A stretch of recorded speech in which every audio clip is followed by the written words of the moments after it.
Hello friends, welcome to Lily Days. கிளிகள்லாம் பார்க்கறதுக்கு ரொம்ப காட்டுக்குள்ளார ரொம்ப இது சவுண்டே பார்த்தீங்கன்னா பயமாக இருந்துச்சு. இதுக்குள்ளே போகிறப்ப நம்ம ஹேண்ட் வாஷ் பண்ணிட்டு தான் அலோவ் பண்ணுறாங்க.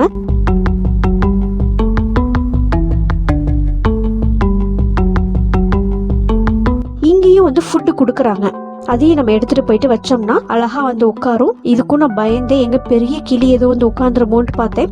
பட் ஆனால் ஒரு சின்ன கிளி அழகா உட்காந்து அது பாருங்க, அந்த தோலெல்லாம் விட்டுட்டு உள்ள இருக்க சீடை மட்டும் அழகா எடுத்து சாப்பிட்டோம்.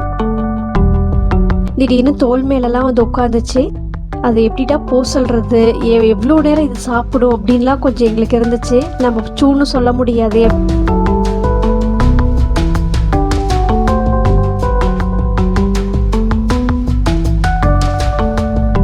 இதை முடிச்சுட்டு பார்த்தீங்கன்னா அப்படின்னு கோழி வெரைட்டி நிறைய இருந்துச்சு. ஒரு நாட்டோட கோழி வெரைட்டியுமே வச்சுருந்தாங்க. இதெல்லாம் எங்களுக்கு ரொம்பவே புதுசாக இருந்துச்சு. நம்ம நார்மலாக ப்ராய்லர் கோழி பார்த்துருப்போம், நாட்டுக்கோழி பார்த்துருப்போம், அப்படி இல்லைன்னா வான்கோழி லைக் அந்த மாதிரி தான் நான் பார்த்துருக்கேன். இது ரொம்பவே டிஃப்ரெண்ட்டாக இருந்துச்சு. அதுவும் இந்த பிளாக் கலர் சேவல் நேரில் பார்க்குறப்ப அவ்வளோ அழகு.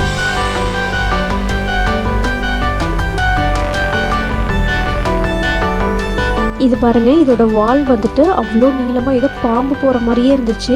ஃபஸ்ட்டு பார்க்குறப்ப அது படுத்துருந்துச்சு, அதோட வால் மட்டும் தெரிஞ்சிச்சு. ஐயோ பாம்போன்னு நினச்சி நாங்கள் பார்த்தோம். பட் ஆனால் அதுவும் ஒரு கோழி வெரைட்டி தான்.